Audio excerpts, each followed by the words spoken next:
আমি সকলোৱে ইতিমধ্যে গম পাইছোঁ যে SBI বেংকৰ ফালৰ পৰা ছাত্ৰ ছাত্ৰীক এটা স্কলাৰশ্বিপ দিয়া হয়। সেইটো স্কলাৰশ্বিপত আপোনালোকে কেনেকৈ একেবাৰে সহজ পদ্ধতিত নিজৰ হাতত থকা মোবাইল দি এপ্লাই কৰিব পাৰে তাৰ বিষয়ে A to Z step by step video ভিডিঅ' জৰিয়তে আলোচনা কৰা হ'ব। এই ভিডিঅ' চোৱাৰ পিছত কোনো বেলেগ ধৰণৰ ভিডিঅ' চাব নালাগে, মাত্ৰ এই ভিডিঅ' চোৱাৰ পিছতেই আপোনাৰ হাতত থকা মোবাইল দি এইটো স্কলাৰশ্বিপত এপ্লাই কৰিব পাৰে। মই আপোনালোকক আগতেই কৈছিলোঁ যে SBI বেংকৰ ফালৰ পৰা যিটো SBI প্লাটিনাম জুবিলি আশা স্কলাৰশ্বিপ দিয়া হয়, সেইটো স্কলাৰশ্বিপত কেনেকৈ এপ্লাই কৰিব এই বিষয়ে ভিডিঅ' বনাই আপোনালোকক জনাই দিম। আজি আপোনালোকে চাই লওক যে এইটো স্কলাৰশ্বিপত কেনেকৈ একেবাৰে সহজ পদ্ধতিত নিজৰ হাতত থকা মোবাইল দি এপ্লাই কৰিব পাৰে। যিসকল ছাত্ৰ ছাত্ৰীয়ে প্ৰথমবাৰৰ বাবে এই ভিডিঅ'টো চাই আছে তেওঁলোকৰ জ্ঞাতাৰ্থে এই SBI প্লাটিনাম জুবিলি আশা স্কলাৰশ্বিপৰ বিষয়ে কেইটামান পইণ্টছ হাইলাইট কৰিব বিচাৰিছোঁ। যদি আপোনালোকে এইকেইটা পইণ্টৰ বিষয়ে জানে তেতিয়াহ'লে এইখিনি পাৰ্ট আপোনালোকে স্কিপ কৰিব পাৰে। এইটো স্কলাৰশ্বিপৰ নামটো হৈছে SBI প্লাটিনাম জুবিলি আশা স্কলাৰশ্বিপ। ইয়াতে যদি ক্লাছ 9ৰ পৰা 12 লৈকে পঢ়ি থকা ছাত্ৰ ছাত্ৰীয়ে এপ্লাই কৰে আৰু তেওঁলোকে যদি ইয়াতে সিলেক্ট হ'ব পাৰে তেতিয়াহ'লে প্ৰতি বছৰ 15,000 টকালৈকে লাভ কৰাৰ সম্ভাৱনা আছে। বহুতে কিন্তু যোৱা বছৰ মোৰ ভিডিঅ' চাই এপ্লাই কৰিছে আৰু এই টকা পাইছে। সেই বিষয়ে কিন্তু মই অলৰেডি প্ৰমাণ সহকাৰে ভিডিঅ' আপলোড কৰিছোঁ। যদি কোনোবাই ক্লাছ 9ৰ পৰা 12 লৈকে পঢ়ি আছে তেতিয়াহ'লে এইটো স্কলাৰশ্বিপত এপ্লাই কৰিব পাৰে। যদি আণ্ডাৰ গ্ৰেজুৱেশ্যন কৰি থকা শিক্ষাৰ্থীয়ে এপ্লাই কৰে তেতিয়াহ'লে প্ৰতি বছৰ 75,000 টকা পোৱাৰ সম্ভাৱনা আছে। গতিকে চাওক, SBI বেংকৰ ফালৰ পৰা ছাত্ৰ ছাত্ৰীক কিন্তু এটা ডাঙৰ এমাউণ্ট স্কলাৰশ্বিপ হিচাপে দি আছে। সেইদৰে পষ্ট গ্ৰেজুৱেশ্যন কৰি থকা শিক্ষাৰ্থীয়ে এপ্লাই কৰিলে 1,50,000 টকালৈকে লাভ কৰিব পাৰে। সেইদৰে IIT, IIM, MBBS নাইবা মেডিকেল ফিল্ডত পঢ়ি থকা শিক্ষাৰ্থীয়েও কিন্তু ইয়াতে এপ্লাই কৰিব পাৰে। ইয়াতে পাৰ্চেণ্টেজ হৈছে মাত্ৰ 75। আপুনি যদি জেনেৰেল কাষ্টৰ হয় তেতিয়াহ'লে 75% হ'লেই ইয়াতে এপ্লাই কৰিব পাৰে। আৰু যদি CGPA হয় তেতিয়াহ'লে 7.5 CGPA লাগিব। যদি আধাৰ কাষ্টৰ হয় তেতিয়াহ'লে মাত্ৰ 65% থাকিলেই এইটো স্কলাৰশ্বিপত এপ্লাই কৰিব পাৰে। আৰু যদি কোনোবা শিক্ষাৰ্থী কিবা ফিজিকেলি ডিসেবিলিটি আছে, অক্ষমতা কিবা যদি আছে, তেনে ক্ষেত্ৰত মাত্ৰ 60% থাকিলেই এইটো স্কলাৰশ্বিপত এপ্লাই কৰিব পাৰে। এতিয়া চাই লওক যে কেনেকৈ আপোনালোকে নিজৰ হাতত থকা মোবাইল দি এপ্লাই কৰিব পাৰিব। ইয়াতে মই স্ক্ৰীনত দেখুৱাইছোঁ। আপুনি প্ৰথমতে এইটো ৱেবছাইটত আহিব। এইটো ৱেবছাইটৰ তলফালে দেখিবলৈ পাব যদি ক্লাছ 9ৰ পৰা 12 লৈকে পঢ়ি থকা ছাত্ৰ ছাত্ৰীয়ে এপ্লাই কৰিব বিচাৰে তেতিয়াহ'লে ইয়াতে ক্লিক কৰিব। ইয়াতে ক্লিক কৰাৰ পিছত ইয়াতে উঠিব এপ্লাই নাও। ইয়াতে ক্লিক কৰিলেই এপ্লাই কৰা ষ্টাৰ্ট হৈ যাব। যদি কোনোবাই আণ্ডাৰ গ্ৰেজুৱেশ্যন কৰি আছে তেতিয়াহ'লে ইয়াতে ক্লিক কৰি এপ্লাই কৰিব লাগিব। যদি পষ্ট গ্ৰেজুৱেশ্যন কৰি আছে তেতিয়াহ'লে ইয়াতে ক্লিক কৰি এপ্লাই কৰিব লাগিব। আৰু যদি মেডিকেল কোৰ্চত পঢ়ি আছে তেতিয়াহ'লে তলৰ যি অপশ্যন আছে ভিউ ডিটেইলছ ইয়াতে ক্লিক কৰি এপ্লাই কৰিব লাগিব। যদি IIT কৰি আছে তেতিয়াহ'লে ইয়াতে ক্লিক কৰি এপ্লাই কৰিব লাগিব। যদি IIM শিক্ষাৰ্থীয়ে এপ্লাই কৰিব বিচাৰে তেতিয়াহ'লে ইয়াতে ক্লিক কৰি এপ্লাই কৰিব লাগিব। আৰু ইয়াতে ক্লিক কৰি এইটো ৱেবছাইটৰ এলিজিবিলিটি ক্ৰাইটেৰিয়া, কি ডকুমেণ্টছ লাগিব, কিমান পাৰ্চেণ্টেজ লাগিব, ফেমিলি ইনকাম কিমান হ'ব লাগিব, সম্পূৰ্ণ আপোনালোকে চাব পাৰিব। এক্সাম্পল হিচাপে মই দেখুৱাইছোঁ ক্লাছ 9ৰ পৰা 12 লৈকে। মই ইয়াতে কি কৰিলোঁ, ক্লিক কৰিলোঁ। ক্লিক কৰাৰ পিছত এনেকুৱা ধৰণৰ ইণ্টাৰফেচ অ'পেন হ'ব। ইয়াতে আপোনালোকে দেখিবলৈ পাইছে কি ডকুমেণ্টছ লাগিব, তাৰপিছত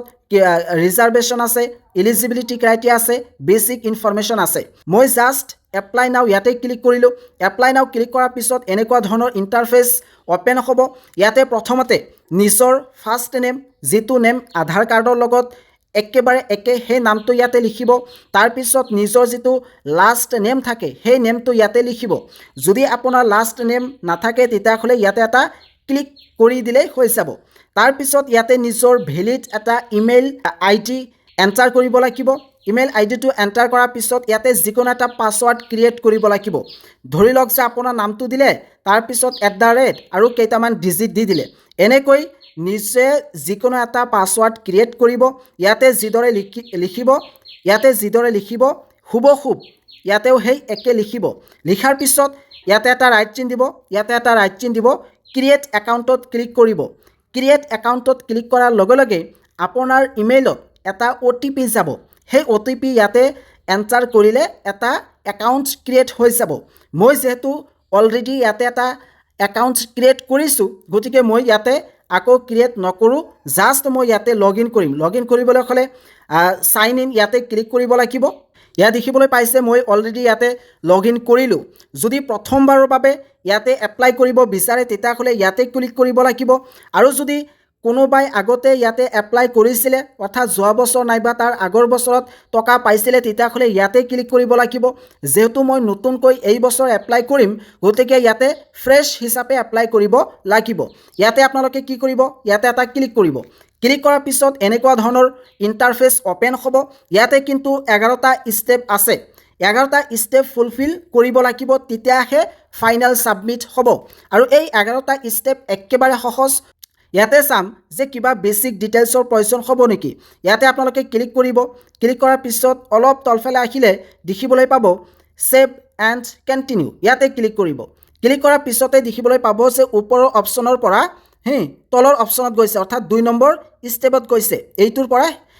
এই 2 নম্বৰ ষ্টেপত গৈছে এই 2 নম্বৰ ষ্টেপত আপোনাক দিব দিছে পাৰ্সোনেল ডিটেইলছ ইয়াতে নিজৰ পৰিচয় দিব লাগিব পৰিচয় ইয়াতে এন্টাৰ কৰিব লাগিব ইয়াতে মই স্টেপ বাই স্টেপ আপোনালোকক দেখুৱাইছো প্ৰথমতে কোৱা হৈছে ফাৰ্স্ট নেম তাৰ পিছত ইয়াতে লাষ্ট নেম তাৰ পিছত ডেট অফ বাৰ্থ ইয়াতে কিন্তু নিজৰ জন্ম তাৰিখটো এন্টাৰ কৰিব লাগিব ইয়াতে ক্লিক কৰাৰ লগে লগে এনেদৰে ক্যালেন্ডাৰ ওপেন হ'ব আৰু ইয়াৰ পৰা নিজৰ ডেট অফ বাৰ্থ সিলেক্ট কৰিব তাৰ পিছত ফ্যামিলি ইনকাম অৰ্থাৎ আপোনাৰ ঘৰৰ ইনকাম কিমান যেটো ইনকাম সাৰ্টিফিকেট থাকিব সেই ইনকাম সাৰ্টিফিকেট চাই ইয়াতে ফিল আপ কৰিব তাৰ পিছত ইমেইল এড্ৰেছ ইয়াতে অলৰেডি লিখা উঠিবই তাৰ পিছত ফোন নম্বৰ হোৱাটসঅ্যাপ নম্বৰ আৰু অল্টাৰনেটিভ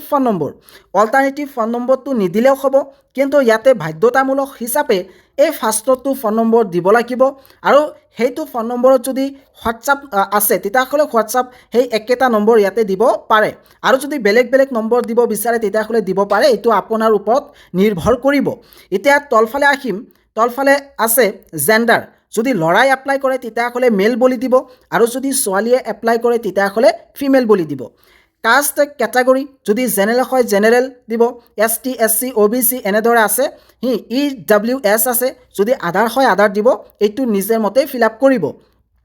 তাৰ পিছত কোৱা হৈছে আৰ ইউ ডিফাৰেন্টলি এবল্ড অৰ্থাৎ আপোনাৰ কিবা ফিজিক্যালি ডিসেবিলিটি আছে নেকি যদি আছে তেতিয়াহ'লে ইয়াতে ইয়েস দিব যদি নাই তেতিয়াহ'লে নো দিব পেৰেণ্টেল ষ্টেটাছ ইয়াতে কিন্তু এইটো সাৱধানে ফিল আপ কৰিব যদি আপোনাৰ পিতৃ আৰু মাতৃ দুয়োগৰাকীয়ে জীৱিত আছে তেতিয়াহ'লে বথ পেৰেণ্টছ এলাইভ বুলি দিব আৰু যদি কেৱল মাত্ৰ পিতৃ নাইবা মাতৃয়ে জীয়াই আছে তেনে ক্ষেত্ৰত সিঙ্গেল পেৰেণ্টছ বুলি দিব আৰু যদি পিতৃ মাতৃ নাই তেতিয়াহ'লে অৰফেন দিব আৰু যদি বেলেগ কিবা হয় তেতিয়াহ'লে আধাৰ দিব পাৰে এইখিনি নিজৰ মতে ফিল আপ কৰিব কাৰণ এইখিনি বেলেগ বেলেগ হয় তাৰ পিছত আছে নাম্বাৰ অফ সিবলিংস অৰ্থাৎ আপোনাৰ ব্ৰাদাৰ আৰু সিস্টাৰ কেইজন দুজন তিনিজন চাৰিজন নে কেইজন নিজৰ সিস্টাৰ আৰু ব্ৰাদাৰ কেইজন জাস্ট হে নম্বৰটো ইয়াতে লিখিব তাৰ পিছত কোৱা হৈছে আপাৰ আইডি আপোনাৰ যদি আপাৰ আইডি আছে তেতিয়াহ'লে দিব পাৰে আৰু যদি নাই তেতিয়াহ'লে দিব নালাগে তাৰ পিছত সেভ এণ্ড কন্টিনিউত ক্লিক কৰিব এইখিনি ফিল আপ কৰাৰ পিছত ইয়াতে ক্লিক কৰিব ক্লিক কৰাৰ পিছত এই 3 নম্বৰ ষ্টেপত আহিব মই যেহেতু ইয়াতে ফিল আপ কৰা নাই যাৰ কাৰণে ইয়াতে ফিল আপ কৰিব কৈ আছে আপুনি ফিল আপ কৰিলে অটোমেটিক 3 নম্বৰ অপচনত আহিব প্ৰথমতে কোৱা হৈছে এড্ৰেছ লাইন ইয়াতে নিজৰ হাউস নম্বৰটো দিব হাউস নম্বৰ তাৰ পিছত ইয়াতে ষ্টেট অসম দিব আসাম দিব ডিস্ট্ৰিক্ট নিজৰ জিলাটো ইয়াতে সিলেক্ট কৰিব ইয়াতে নিজৰ গাঁৱৰ নাম সিটি নাইবা টাউনটো লিখিব আৰু নিজৰ পিন নম্বৰটো ইয়াতে লিখিব তাৰ পিছত অলপ তলফালে আহিলে দেখিবলৈ পাব এনেদৰে আৰু অলপ অপচন আছে যদি আপুনি যেটো ঠাইত বসবাস কৰি আছে হেতু ঠাইৰ স্থায়ী বাসিন্দা হয় আৰু তাতে যদি ষ্টাডি কৰি আছে তেতিয়াহ'লে এই জাস্ট এইটো অপচনত ক্লিক কৰিলেই হৈ যাব আৰু আপুনি যদি এটা ডিস্ট্ৰিক্টৰ হয় আৰু বেলেগ এটা ডিস্ট্ৰিক্টত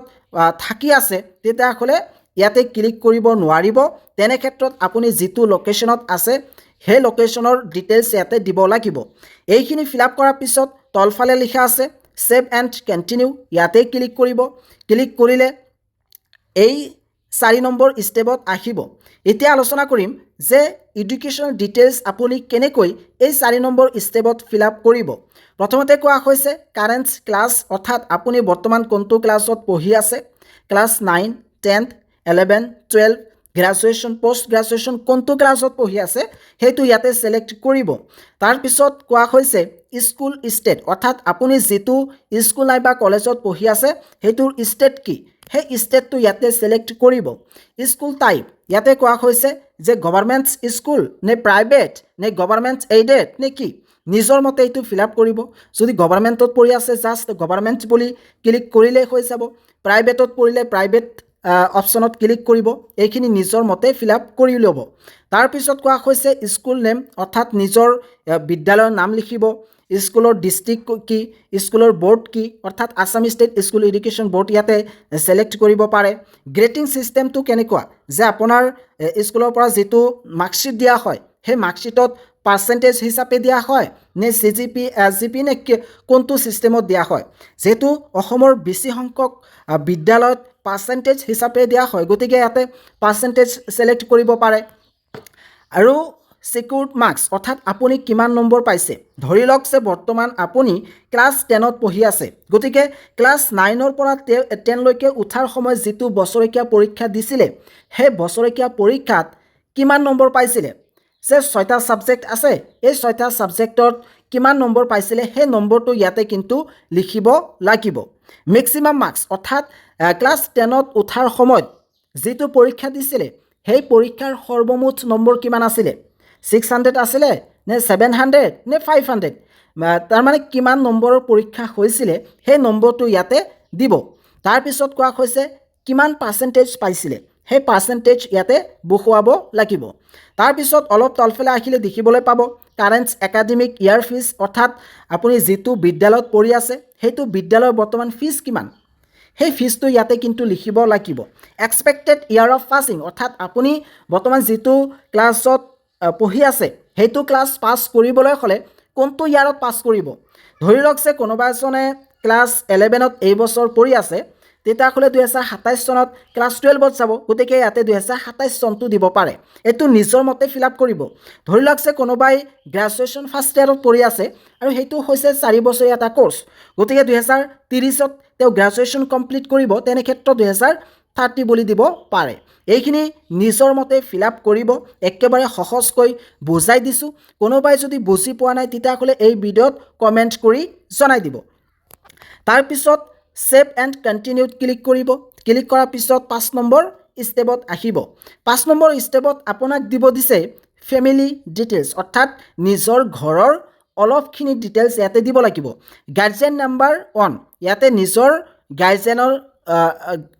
গাৰ্জিয়ানৰ ইনফৰমেশন দিব দিছে প্ৰথমতে আপোনাৰ পিতৃৰ ইনফৰমেশনটো দিব পাৰে ইয়াতে ক্লিক কৰিলে কেইবাটাও অপচন আহিব ফাদাৰ মাদাৰ গাৰ্জিয়ান আদাৰ যেহেতু আপোনাৰ পিতৃ নাইবা মাতৃ নিশ্চয় আছে তেওঁলোকক সিলেক্ট কৰিব সিলেক্ট কৰাৰ পিছত ইয়াতে তেখেতৰ নামটো লিখিব তেখেতে কি পাস কৰিছে হাই সেকেন্ডাৰী পাস 10th পাস নাইবা 7 পাস নাইবা স্কুল বিদ্যালয় যোৱাই নাই তেনে ক্ষেত্ৰত ইয়াতে অপচন আছে হেতু সিলেক্ট কৰি লব অকুপেশন অৰ্থাৎ আপোনাৰ এই গাৰ্জিয়ান গৰাকীয়ে কি কৰে টিচাৰ বিজনেসম্যান নাইবা খেতিয়ক হলে ইয়াতে ফাৰ্মাৰ সিলেক্ট কৰিব ইয়াতে নিজৰ মতে সিলেক্ট কৰি লব তাৰ পিছত পিতৃ নাইবা মাতৃ অৰ্থাৎ যিগৰাকী ব্যক্তি ইয়াতে নাম লিখিব তেওঁৰ ফোন নম্বৰটো দিব লগতে তেওঁৰ এনুৱেল ইনকামটো ইয়াতে এন্টাৰ কৰিব আৰু এই ফ্যামিলি এই এনুৱেল ইনকামটো ইনকাম সাৰ্টিফিকেট চাই ফিল আপ কৰিব পাৰে যদি সেকেন্ড গাৰ্জিয়ান এজন ইয়াতে এড কৰিব বিচাৰে তেতিয়া হলে ইয়াতে ক্লিক কৰিলে অপচন আহিব এনে ধৰে ফিল আপ কৰিব পাৰে এইখিনি হৈ গল তাৰ পিছত সেভ এণ্ড কণ্টিনিউত ক্লিক কৰিব তাৰ পিছত আপুনি আহিব 6 নম্বৰ ষ্টেপত 6 নম্বৰ ষ্টেপত আপোনাক দিব দিছে ৰেফাৰেন্স ডিটেইলছ অৰ্থাৎ আপুনি যে ইয়াতে এপ্লাই কৰি আছে কাক ৰেফাৰেন্স দিব ইয়াতে প্ৰথমতে ক্লিক কৰিব ক্লিক কৰিলে ইয়াতে নিজৰ টিচাৰ ইয়াতে ক্লিক কৰি নিজৰ যিকোনো এগৰাকী টিচাৰৰ নাম লিখিব টিচাৰৰ নাম লিখাৰ পিছত তেওঁৰ ফোন নম্বৰ তাৰ লগত কি ৰিলেশ্যন যে class teacher subject teacher professor ইয়াতে সিলেক্ট কৰি ল'ব প্ৰেফাৰেন্স নাম্বাৰ 2 ইয়াতে বেলেগ এগৰাকী শিক্ষকৰ নামটো লিখিব তেওঁৰ ফোন নম্বৰ আৰু তেওঁৰ লগত কি ৰিলেশ্যন সেইটো দিব দিয়াৰ পিছত সেভ এণ্ড কণ্টিনিউত ক্লিক কৰিব ক্লিক কৰিলে আপুনি আহিব 7 নম্বৰ ষ্টেপত আৰু ইয়াতে কিন্তু একেবাৰে শুদ্ধকৈ ফিল আপ কৰিব লাগিব 7 নম্বৰ ষ্টেপত প্ৰথমতে একাউণ্টছ হোল্ডাৰ নেম ইয়াতে এক্সাম্পল হিচাপে এইটো ৱেবছাইটত দিয়াই আছে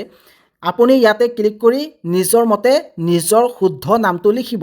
তাৰপিছত একাউণ্টছ নাম্বাৰ IFSC কোড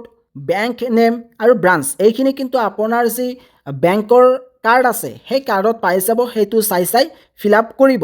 এইখিনি ফিল আপ কৰাৰ পিছত সেভ এণ্ড কণ্টিনিউত ক্লিক কৰিব ক্লিক কৰিলে এডিশ্যনেল ডিটেইলছত আহিব ইয়াতে টেল আছ এবাউট ইউৰ সেল্ফ অৰ্থাৎ আপোনাৰ বিষয়ে ইয়াতে লিখিব দিছে ইয়াতে কিন্তু ইংৰাজীত লিখিব লাগিব এতিয়া প্ৰশ্ন হৈছে সকলো শিক্ষাৰ্থীয়ে কিন্তু ইংৰাজীত লিখিব নোৱাৰে ইয়াৰ কাৰণে এটা সলিউশন আছে ইয়াতে প্ৰথমতে চাই লওক কি লিখিব দিছে হু আৰ ইউ অৰ্থাৎ আপুনি কোন ইউৰ ফেমিলি বেকগ্ৰাউণ্ড অৰ্থাৎ আপোনাৰ ফেমিলিৰ বেকগ্ৰাউণ্ডটো কেনেকুৱা সেইটোৰ বিষয়ে ইয়াতে লিখিব দিছে আপুনি কি এচিভমেণ্ট কৰিছে কি ষ্ট্ৰেংথ আছে সেইখিনি ইয়াতে লিখিব দিছে ইয়াৰ কাৰণে কি কৰিব জাষ্ট আপুনি গুগল জেমিনিত আহিব হা গুগল জেমিনিত আহি ইয়াতে লিখিব যে ৰাইট এবাউট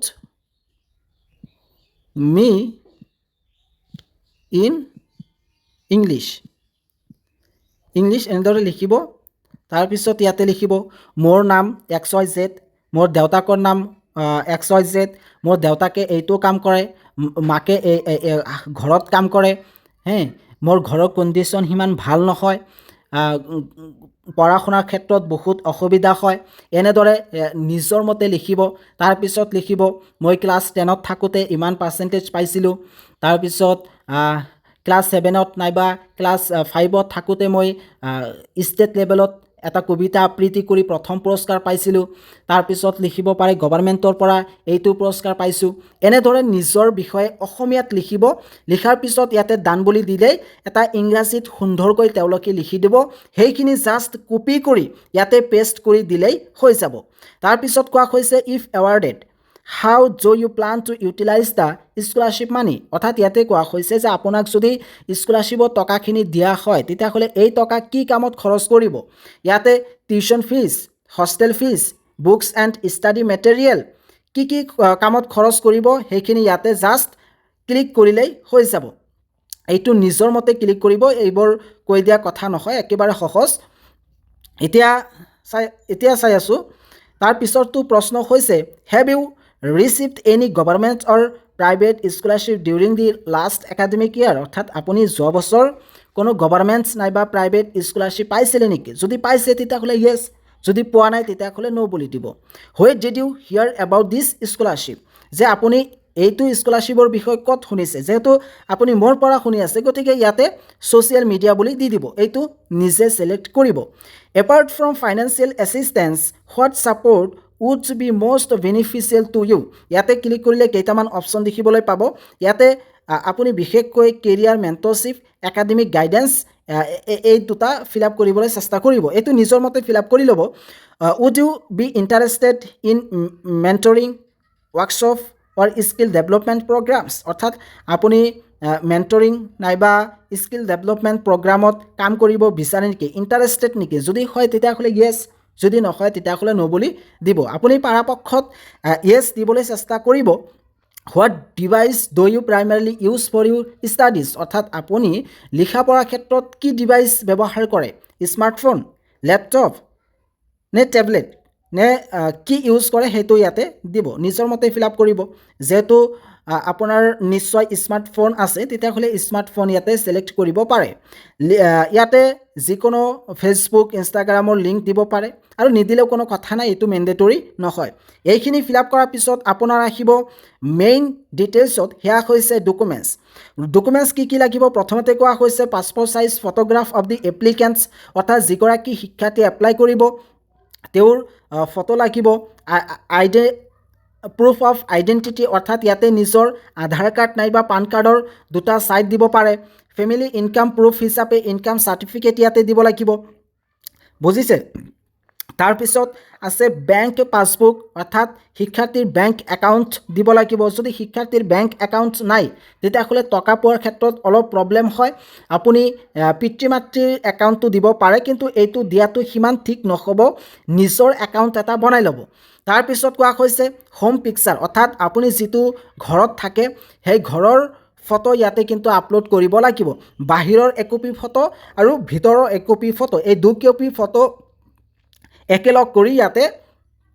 সাবমিট কৰিব লেটেষ্ট স্কুল কলেজ ফি ৰিচিপ্ট অৰ্থাৎ যদি আপোনাৰ স্কুল নাইবা কলেজৰ কোনো ফি ৰিচিপ্ট আছে তেতিয়াহ'লে ইয়াতে সাবমিট কৰিব লাগিব আৰু ইয়াতে কিন্তু ষ্টাৰ চিন আছে গতিকে এইটো মেণ্ডেটৰী হয় নিজৰ স্কুল কলেজৰ ফি ৰিচিপ্টটো ইয়াতে সাবমিট কৰিবই লাগিব তাৰপিছত কোৱা হৈছে ষ্টুডেণ্ট আইডি যদি ক্লাছ 9ৰ পৰা 12 লৈকে পঢ়ি থকা ছাত্ৰ ছাত্ৰীয়ে এপ্লাই কৰে তেতিয়াহ'লে স্কুলৰ যি আইডি কাৰ্ড আছে সেই আইডি কাৰ্ড ইয়াতে ফটো মাৰি আপলোড কৰি দিলেই হৈ যাব আৰু যদি আণ্ডাৰ গ্ৰেজুৱেশ্যন পোষ্ট গ্ৰেজুৱেশ্যন কৰি আছে তেনে ক্ষেত্ৰত ইয়াতে ক্লিক কৰি এই ফৰ্ম ডাউনলোড কৰি ফিল আপ কৰি ল'ব আৰু তলত ইয়াতে চিল এণ্ড ছিগনেচাৰ মাৰি ইয়াতে আপলোড কৰি দিব এইখিনি হৈছে গ্ৰেজুৱেশ্যন নাইবা পোষ্ট গ্ৰেজুৱেশ্যন MBBS তেনে ছাত্ৰ ছাত্ৰীৰ বাবে তাৰপিছত আছে ক্লাছ 10th মাৰ্কশ্বিট আপোনাৰ যদি ক্লাছ 10ৰ মাৰ্কশ্বিট আছে ইয়াতে দিব লাগিব 12ৰ মাৰ্কশ্বিট আৰু যদি এই ক্লাছ 10th নাইবা 12ৰ মাৰ্কশ্বিট নাই তেতিয়াহ'লে প্ৰিভিয়াছ ক্লাছ মাৰ্কশ্বিট দিলেই হৈ যাব অৰ্থাৎ ক্লাছ 9ত পঢ়ি থকা শিক্ষাৰ্থীৰ কিন্তু ক্লাছ 10 12ৰ মাৰ্কশ্বিট নাই তেওঁলোকে কি কৰিব পাৰিব ক্লাছ 8ৰ পৰা অৰ্থাৎ তেওঁলোকে লাষ্ট বছৰেকীয়া পৰীক্ষা যেটো হৈছিলে সেই বছৰেকীয়া পৰীক্ষাৰ মাৰ্কশ্বিটটো ইয়াতে কিন্তু আপলোড কৰিব লাগিব এইখিনি যোৱাৰ পিছত অলপ তলফালে আহিলে দেখিবলৈ পাব ফি ষ্ট্ৰাকচাৰ যদি আপুনি গভৰ্ণমেণ্ট কলেজত পঢ়ি আছে তেতিয়াহ'লে কোনো ধৰণৰ ফিজৰ প্ৰয়োজন নাই ধৰি লওক যে আপুনি ক্লাছ 9ত কোনোবা এখন গভৰ্ণমেণ্ট বিদ্যালয়ত পঢ়ি আছে তেনে ক্ষেত্ৰত আপোনাৰ কিন্তু কোনো ধৰণৰ ফিজ নাই তেতিয়াহ'লে এই ফৰ্মটো ডাউনলোড কৰি ল'ব ইয়াৰ পৰা ডাউনলোড কৰি চিল ছিগনেচাৰ অৰ্থাৎ স্কুলৰ যি প্ৰিন্সিপাল আছে তেখেতৰ পৰা চিল আৰু ছিগনেচাৰ লৈ ইয়াতে আপলোড কৰিব লাগিব এইখিনি কৰাৰ পিছত ইয়াতে দেখিবলৈ পাব date certificate divorce certificate affidavit if applicable এইখিনি কিমান মেণ্ডেটৰী নহয় যদি কাৰোবাৰ ডেট চাৰ্টিফিকেট আছে সেইখিনি দিব পাৰে আৰু যদি নাথাকে তেতিয়াহ'লে দিয়াৰ প্ৰয়োজন নাই তাৰপিছত আহিব save and continue option save and continue অপশ্যনত ক্লিক কৰিলেই ভেৰিফাই ইউৰ ডিটেইলছত অৰ্থাৎ 9 নম্বৰ ষ্টেপত আহিব ইয়াতে নিজৰ ইমেইলটো ভেৰিফাই কৰিব তাৰপিছত নিজৰ ফোন নম্বৰটো ভেৰিফাই কৰিব এই ভেৰিফাই অপশ্যনত ক্লিক কৰি দিলে আপোনাৰ ফোন নম্বৰত এটা OTP যাব আৰু সেই OTP ইয়াতে এণ্টাৰ কৰিলেই ভেৰিফাই হৈ যাব সেইদৰে আধাৰ নাম্বাৰ ইয়াতে ভেৰিফাই কৰিব লাগিব এইখিনি কমপ্লিট কৰাৰ পিছত সেভ এণ্ড কণ্টিনিউত ক্লিক কৰিব তাৰপিছত আপোনাৰ আহিব ফাইনেল ষ্টেপ অৰ্থাৎ ডিক্লাৰেশ্যন এণ্ড কনচেণ্ট এটা ফৰ্ম আছে এই ফৰ্মটো ফিল আপ কৰি দিলেই আপোনাৰ এপ্লিকেশ্যন ছাকচেছফুল হৈ যাব ইয়াতে যিকেইটা বাকচ আছে গোটেইকেইটা বাকচত আপুনি ৰাইট চিন মাৰিব ইয়াতে ক্লিক কৰিলেই ৰাইট উঠিব তাৰপিছত প্ৰিভিউ এণ্ড ছাবমিট ইয়াতে ক্লিক কৰিব ক্লিক কৰিলে আপোনাৰ সন্মুখত এটা ফৰ্ম আহিব আৰু সেই ফৰ্মত দেখিবলৈ পাব যে আপুনি এই 11টা ষ্টেপত কি ফিল আপ কৰিছে সেইখিনি ভালদৰে এবাৰ নহয় দুবাৰ নহয় 3-4 বাৰ চেক কৰিব আৰু ইয়াতে যদি ভুল কৰে তেতিয়াহ'লে এই স্কলাৰশ্বিপ পোৱাৰ সম্ভাৱনা একেবাৰে কম হৈ যাব গতিকে একেবাৰে ফাৰ্ষ্টৰ পৰা লাষ্টলৈকে সুন্দৰকৈ চেক কৰিব চেক কৰাৰ পিছত একেবাৰে তলফালে ফাইনেল ছাবমিট বুলি এটা অপশ্যন দেখিবলৈ পাব সেই ফাইনেল ছাবমিট অপশ্যনত ক্লিক কৰি দিলেই আপোনাৰ ছাবমিট হৈ যাব তেতিয়া তাতে লিখা উঠিব ছাকচেছফুলি ছাবমিটেড আৰু আপোনাৰ যি ইমেইল ID আছে সেই ইমেইলে তেওঁলোকে মেইল কৰিব যে আপোনাৰ ছাকচেছফুলি ছাবমিট হৈ গ'ল তাৰপিছত তেওঁলোকে কি কৰিব ইয়াতে যিমান শিক্ষাৰ্থী এপ্লাই কৰিব তেওঁলোকৰ শ্বৰ্ট লিষ্ট বনাব শ্বৰ্ট লিষ্ট বনোৱাৰ পিছত তেওঁলোকে সেই শিক্ষাৰ্থীৰ নম্বৰত কল কৰিব ইণ্টাৰভিউ ল'ব পাৰে এনেদৰে কিন্তু তেওঁলোকৰ এটা সিলেকশ্যন প্ৰচেছ আছে সেইখিনি যদি আপুনি ফুলফিল কৰিব পাৰে তেতিয়াহ'লে আশা কৰিব পৰা যায় যে নিশ্চয় আপুনি এইটো স্কলাৰশ্বিপত এপ্লাই কৰি টকা পাব আৰু প্ৰত্যেক বছৰ কিন্তু ইয়াতে এপ্লাই কৰি শিক্ষাৰ্থীয়ে টকা পাই আছে আৰু নিশ্চয় আপুনিও ইয়াতে এপ্লাই কৰি টকা পাব পাৰে ইতিমধ্যে অসমৰ কেইবাগৰাকী শিক্ষাৰ্থীয়ে পাইছে আৰু এগৰাকী শিক্ষাৰ্থীৰ মই ভিডিঅ' বনাই আপলোড কৰিছোঁ সেইগৰাকী শিক্ষাৰ্থীয়ে এবাৰ 15,000 টকা পাইছিলে এতিয়া আলোচনা কৰিম যে এইটো স্কলাৰশ্বিপৰ লিংকটো ক'ত পাব আপুনি গুগল নাইবা ক্ৰমত আহি ইয়াতে চাৰ্চ কৰিব SBI প্লাটিনাম জুবিলি আশা স্কলাৰশ্বিপ চাৰ্চ কৰাৰ পিছত এইটো ৱেবছাইট দেখিবলৈ পাব এইটো মনত ৰাখিব এইটো হৈছে অফিচিয়েল ৱেবছাইট SBI আশা স্কলাৰশ্বিপ এইটো হৈছে অফিচিয়েল ৱেবছাইট এইটো ৱেবছাইটত আপুনি ভিজিট কৰিব এনেদৰে ক্লিক কৰিলে এইটো আহি যাব তাৰ পিছত ইয়াতে নিজে সেই আগৰ পদ্ধতিত একাউণ্টছ ক্ৰিয়েট কৰিব লাগিব এনেদৰে আপুনি এইটো স্কলাৰশ্বিপত এপ্লাই কৰিব পাৰে